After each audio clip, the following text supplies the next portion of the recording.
देखिए, आज के इस वीडियो में हम लोग बात करेंगे 67वीं बीपीएससी के एग्ज़ाम में जितने भी क्वेश्चन पूछे गए थे उसका आंसर की के बारे में। दोस्तों, अगर आपका आज 67वीं बीपीएससी का एग्ज़ाम था तो आप सभी इस वीडियो में शुरू से लेकर अंत तक बने रहिएगा, क्योंकि सारा क्वेश्चन आपको बताने वाले हैं। 100% सही आंसर है। आपको इस वीडियो देखने के बाद किसी दूसरे वीडियो देखने की आवश्यकता नहीं होगी, तो आप सभी इस वीडियो में शुरू से लेकर अंत तक बने रहिएगा। देखिए, पहला क्वेश्चन पूछा गया था, ये सेट हम देख लीजिए कौन सा सेट है। ये आपका सेट अलग है, आपका सेट अलग हो सकता है, तो देख लीजिएगा। ये सेट ए का हम क्वेश्चन आंसर करवा रहे हैं। आपके पास सेट बी हो सकता है, सी हो सकता है, तो आप उस प्रकार से मिला लीजिएगा। देखिए, आज का पहला क्वेश्चन पूछा गया था कि वॉशिंग मशीन का कार्यकारी सिद्धांत क्या है। वॉशिंग मशीन का कार्यकारी सिद्धांत क्या है, तो आप सभी जानते हैं अपकेंद्रीय सिद्धांत पर वॉशिंग मशीन काम करता है, मतलब अपकेंद्रीय बल पर। तो अपकेंद्रण वाले ऑप्शन अगर आप ऑप्शन सी टिक किए हैं तो आपका बिल्कुल सही जवाब है। वॉशिंग मशीन का कार्यकारी सिद्धांत अपकेंद्रण सिद्धांत पर कार्य करता है। दूसरा क्वेश्चन देख लीजिए, प्रकाश की गति निम्न में से किस माध्यम में न्यूनतम होगी, तो यह निर्वात में होती है। इसका सही जवाब निर्वात होगा।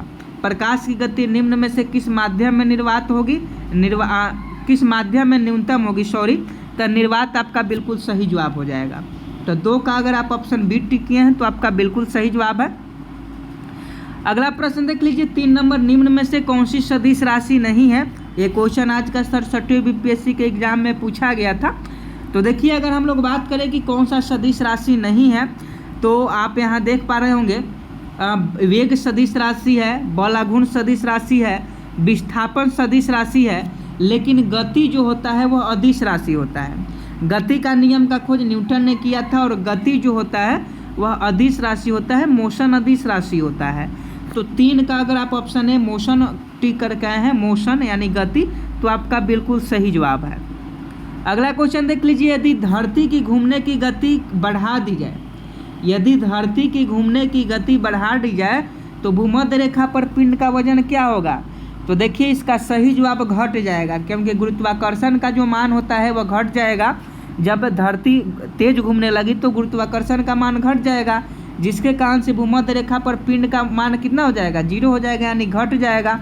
तो यदि धरती की घूमने की गति बढ़ा दी जाए तो भूमध्य रेखा पर पिंड का वजन जो होता है वह घट जाएगा। नेक्स्ट प्रश्न देख लीजिए। देखिए, वीडियो को लाइक नहीं किए हैं तो वीडियो को लाइक जरूर कर लें, और चैनल को अभी तक आप सब्सक्राइब नहीं किए हैं तो चैनल को भी सब्सक्राइब कर लें। क्वेश्चन का नंबर इधर उधर हो सकता है, लेकिन 100% रियल आपको हम आंसर बताएंगे। गति को सर्वप्रथम किसने परिभाषित किया था, तो न्यूटन ने किया था। आप सभी जानते हैं न्यूटन ने गति के 3 नियम दिए थे, और न्यूटन का गति का नियम भी जिसे जड़त्व का नियम भी कहा जाता है। लेकिन गति को सर्वप्रथम किसने परिभाषित किया था, तो न्यूटन वाले अगर आप ऑप्शन टिक करके आए हैं तो आपका बिल्कुल सही आंसर है। नेक्स्ट प्रश्न देख लीजिए, किस नियम के अनुसार समान ताप और दाब पर सभी गैसों के निश्चित आयतन में अणुओं की संख्या समान होती है। तो 6 का सही जवाब देख लीजिए, 6 का पास्कल हो जाएगा। पास्कल का नियम कहलाता है। पास्कल का नियम क्या दिया था, ये गेंद ले लिया था और गेंद में जगह जगह क्या किया था, छेद कर दिया था। मतलब सभी जगह जो है द्रव जो है समान दाब डालता है, यही पास्कल का नियम है। और समान ताप और दाब पर सभी गैसों का निश्चित आयतन में अणुओं की संख्या समान होती है, पास्कल का नियम कहलाता है। तो ऑप्शन सी पास्कल का नियम सही जवाब हो जाता। अपेक्षिकता का सिद्धांत चाहे सापेक्षता का सिद्धांत सभी लोग जानते हैं, किसने दिया था, अल्बर्ट आइंस्टीन ने दिया था। तो अल्बर्ट आइंस्टीन के द्वारा अपेक्षिकता का सिद्धांत दिया गया था, तो इसका सही आंसर ऑप्शन है अल्बर्ट आइंस्टीन हो जाते। नेक्स्ट प्रश्न पूछा गया था, एक संवाहक के तापक्रम परिवर्तन के कारण इसमें विभव परिवर्तन होता है, इस घटना को कहते हैं। तो इस घटना को सीबेक कहा जाता है। एक संवाहक के तापक्रम परिवर्तन के कारण इसमें विभव परिवर्तन होता है, इस घटना को सीबेक प्रभाव कहा जाता है। नेक्स्ट प्रश्न देख लीजिए। देखिए, वीडियो पसंद आ रही हो तो वीडियो को जरूर लाइक करते चलें, क्योंकि आपके लिए इतना मेहनत कर रहे हैं। आवर्धक कांच में किस प्रकार का लेंस प्रयोग किया जाता है। आवर्धक कांच में उत्तल लेंस प्रयोग किया जाता है। आवर्धक कांच में किस प्रकार का लेंस का प्रयोग किया जाता है, उत्तल लेंस का प्रयोग किया जाता है। अगला प्रश्न देख लीजिए, चुंबकत्व का अनुचुंबकीय सिद्धांत निम्न में से किसके द्वारा प्रदर्शित होता है। तो देखिए, चुंबकत्व का जो अनुचुंबकीय सिद्धांत है यानी समचुंबक सिद्धांत है, यह आपका लोहा के द्वारा प्रदर्शित होता है। तो आयरन वाला ऑप्शन सही जवाब हो जाता। परमाणु के नाभिक में कौन से मूल होते हैं दोस्तों, बहुत इजी क्वेश्चन था, आपको पहले ही बताए थे कि परमाणु के नाभिक में P+N रहते हैं और इलेक्ट्रॉन चारों तरफ चक्कर लगाता है। तो प्रोटॉन और न्यूट्रॉन बिल्कुल सही जवाब हो जाता। अगर आप ऑप्शन सी टिक करके आए हैं तो आपका बिल्कुल सही आंसर है। परमाणु के नाभिक में प्रोटॉन और न्यूट्रॉन यानी P+N स्थित रहते हैं। जिस धातु क्रम प्रक्रिया के अंतर्गत धातु मिश्रित अवस्था में पाई जाती है उसे क्या कहा जाता है, तो 12 का देख लीजिए। 12 का सही जवाब इसका ऑप्शन ही हो जाता, उपयुक्त में से कोई नहीं या उपयुक्त में से एक से अधिक। ऑप्शन ही बिल्कुल सही जवाब हो जाता। 12 नंबर क्वेश्चन देख लीजिए। सॉरी 13 नंबर, निम्नलिखित में कौन से पीतल के घटक हैं, मतलब पीतल का मिश्रण आपको बताना है। तो पीतल का मिश्रण जास्ता और तांबा होता है। जास्ता और तांबा के मिश्रण से पीतल का निर्माण किया जाता है। तो 13 का ऑप्शन है सही जवाब हो जाएगा। निम्न में किसे अनबूझा चुना हुआ कहा जाता है, मतलब बूझा हुआ चुना कहा जाता है। अनबूझा चुना, अनबूझा चुना, यहाँ बच्चे बहुत कंफ्यूज थे क्योंकि बहुत बच्चे CaO लगा के आ गए थे और बहुत बच्चे CaOH2 लगा के आ गए थे। तो देखिए यहाँ क्वेश्चन है अनबूझा चूना, मतलब वह बूझा हुआ चूना नहीं था, जबकि बूझा हुआ चूना का सूत्र होता है CaO और अनबूझा चूना का CaOH2 हो जाता। तो अगर आपका ऑप्शन सी था तो ये आपका बिल्कुल सही जवाब हो जाता। सॉरी ऑप्शन सी नहीं होगा, CaH ये गलत है, इसका सही जवाब यही हो जाता। ऑप्शन है CaO कैल्शियम ऑक्साइड बिल्कुल सही जवाब हो जाता। जंग लगे लोहे के वजन में निम्न में से कौन सा परिवर्तन होता है, तो कौन सा परिवर्तन होता है, तो रासायनिक परिवर्तन होता है, लेकिन यहाँ क्वेश्चन अलग पूछा था। तो यह लंबे समय तक बढ़ता है। तो इसका सही जवाब देख लीजिए, इसका सही जवाब ऑप्शन ए हो जाएगा, क्योंकि जंग लगने की प्रक्रिया रासायनिक प्रक्रिया है जो धीरे धीरे बढ़ती जाती है। जितना ही आर्द्रता के टच में वो आएगा उतना ही उसमें जंग लगेगा। निम्न में से किस धातु को श्वेत धातु के नाम से जाना जाता है, तो देखिए अगर सोडियम रहता तो सही जवाब हो जाता, नहीं तो इसका रोडियम सही जवाब हो जाएगा। निम्न में से किसे श्वेत धातु कहा जाता है, रोडियम को। अगला प्रश्न देख लीजिए 17 नंबर क्वेश्चन की उत्कृष्ट धातुओं के संदर्भ में निम्न वाक्यों पर विचार कीजिए। तो उत्कृष्ट धातुएं प्रकृति में शुद्ध रूप में पाई जाती है। यूरेनियम एवं सीसा उत्कृष्ट धातु के उदाहरण है। तो देखिए इसका 17 का ऑप्शन सी 1 और 2 दोनों सही हो जाएंगे। अगला 18 नंबर देख लीजिए, निम्न कथनों पर विचार करना था। शुद्ध जल में नमक को घोलने से जल का क्वथनांक बढ़ जाता है एवं जल का हिमांक घट जाता है।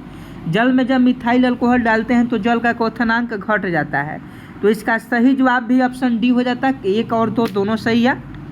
अगला प्रश्न देख लीजिए, बायोगैस का निम्न में से कौन सा अवयव है। तो सभी जानते हैं कि बायोगैस में मीथेन पाया जाता है। CH4 मीथेन बायोगैस, जिसे जैसे CNG हो गया, PNG हो गया।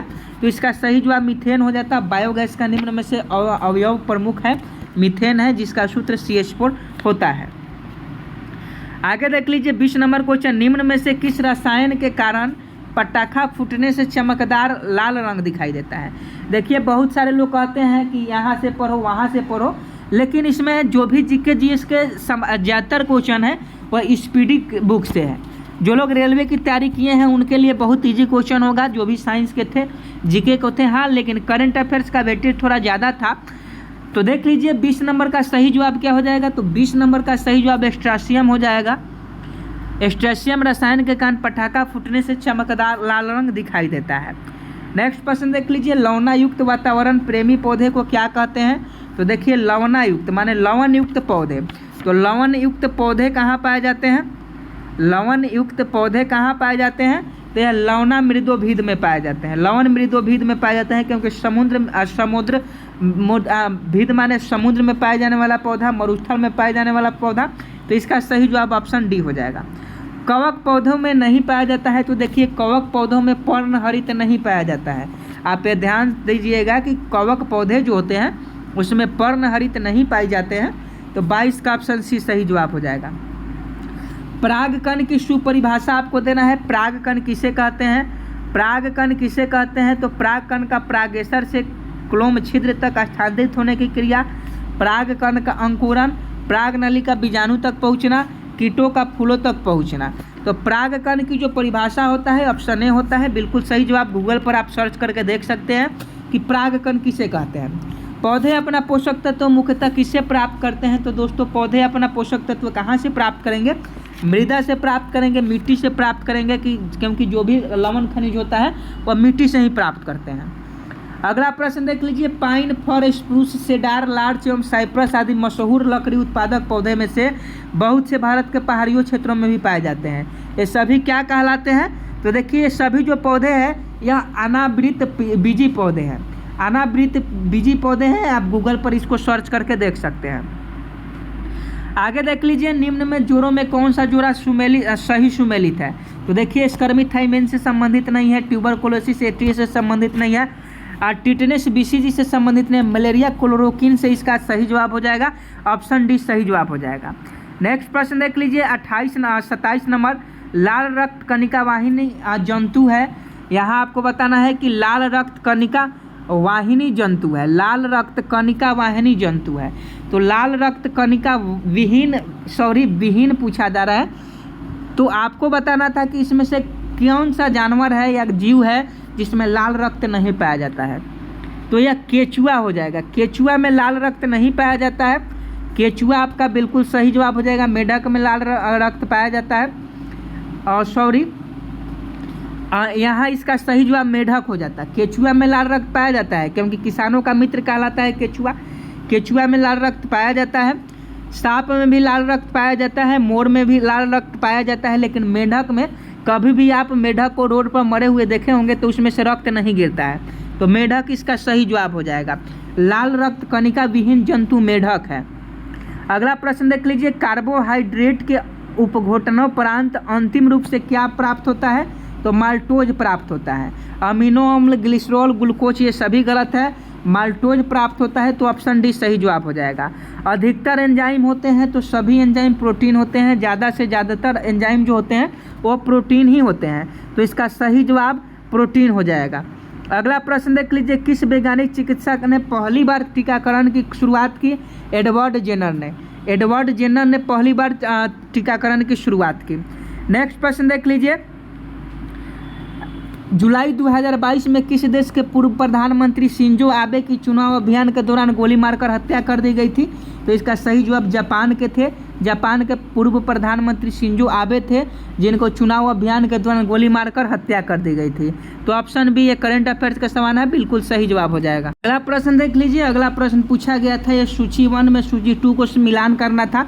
देखिए क्वेश्चन का नंबर इधर उधर हो सकता है क्योंकि जैसे हमारे पास क्वेश्चन आया है वैसे ही आपको करवा रहे हैं, तो क्वेश्चन का नंबर इधर उधर हो सकता है, मिला लीजिएगा। बिहार के राज्यपाल फागू चौहान है। बिहार के मुख्य न्यायाधीश कौन है? तो श्री HR श्रीनिवास हैं। बिहार के मुख्यमंत्री श्री नीतीश कुमार है और बिहार के मुख्य चुनाव आयुक्त श्री संजय करोल हैं। तो देख लीजिए कौन सा सही जवाब हो जाएगा। तो इसका सही जवाब आपका बी का 1 का 4, बी का 3, बी का 3, बी का 2। इसका सही जवाब ऑप्शन डी हो जाता। अगला क्वेश्चन पूछा गया था कि बिहार में ऑपरेशन प्रहार किससे संबंधित था? तो देखिए ये कोविड-19 टीकाकरण से संबंधित था ऑपरेशन प्रहार। आगे देख लीजिए, बिहार के ऋतिक आनंद ने ब्राजील में आयोजित 24वें summer deaf badminton Olympic Bharat के लिए कौन सा पदक जीता? तो ये स्वर्ण पदक जीता। हाल ही में बिहार में किस स्थान पर उत्तर भारत का पहला बर्ड रिंगिंग स्टेशन खोला गया है? तो ये देखिए ये आपका भागलपुर में खोला गया है बर्ड रिंगिंग स्टेशन। गिद्ध संरक्षण योजना शुरू की कहाँ की गई? बिहार में पूछा जा रहा है कि गिद्ध संरक्षण योजना। तो देखिए ये आपका जो संरक्षण राजगीर वाइल्ड लाइफ सेंचुरी में यह शुरू किया गया। अगला प्रश्न देख लीजिए, प्रथम बौद्ध महासभा कहाँ आयोजित की गई? तो यह राजगीर में हुआ। प्रथम बौद्ध महासभा कहाँ आयोजित की गई? राजगीर में। किस गुप्त शासक ने अपने बड़े भाई की हत्या कर दी थी? तो इसका सही आंसर बताइएगा। तो इसका सही आंसर ऑप्शन ई हो जाएगा। इसमें से कोई भी नहीं है, इसका सही जवाब उपयुक्त में से कोई नहीं हो जाएगा। 63 नंबर, वर्धन राजवंश की स्थापना किसने की? तो वर्धन राजवंश की स्थापना किसने की? तो इसका सही आंसर पुष्यभूति हो जाएंगे। अगला प्रश्न देख लीजिए। अगला प्रश्न पूछा गया था कि रोमन साम्राज्य से व्यापारिक संबंध किसने स्थापित किया था? तो कुषाण ने भी किया था और पश्चिमी शक ने भी किया था। तो इसका सही जवाब ऑप्शन ही हो जाएगा। यहाँ देख लीजिए, मुस्लिम शासक जिसका साम्राज्य दार उल इस्लाम का एक भाग माना जाता था, तो ये बलबम सही आंसर हो जाता बलबम। अगला क्वेश्चन पूछा गया था कि इनमें कौन सा खलीफा का शक्ति का विरोध किया, तो खलीफा का शक्ति का विरोध करने वाला अलाउद्दीन खिलजी था। अगला क्वेश्चन देख लीजिए, तुगरिल खान ने किसके शासनकाल के दौरान विद्रोह किया था, तो ये आपका इसका सही जवाब, ये दोनों क्वेश्चन अलग अलग है, इनमें किसने खलीफा के शक्ति का विरोध किया और इसमें ये दोनों क्वेश्चन अलग अलग है, देख लीजिएगा। और इसका सर्वप्रथम किस मुगल शासक ने ब्रिटिश के विरुद्ध संघर्ष किया था, तो औरंगजेब ने। इसका पीडीएफ आप लोग ले लीजिएगा, पीडीएफ में इसका सही आंसर आपको दे दिया जाएगा, क्योंकि वीडियो बहुत लंबा हो गया है। और आपको बता दें कि इसका पीडीएफ में आप सभी 150 प्रश्न जो आपके 67वीं बीपीएससी के एग्जाम में पूछे गए थे, सभी का प्रश्न का हल मिल जाएगा। पीडीएफ ले लीजिएगा, चैनल को सब्सक्राइब कर बेल आइकन को प्रेस कर दीजिएगा और कमेंट बॉक्स में पीडीएफ लिखिएगा। पीडीएफ का लिंक ऑटोमेटिक ओपन हो जाएगा, वहाँ से पीडीएफ आप लोग ले लीजिएगा। मिलते हैं नेक्स्ट वीडियो में, कट ऑफ वाला वीडियो बहुत जल्द आने वाला है। मिलते हैं नेक्स्ट वीडियो में, तब तक के लिए जय हिंद।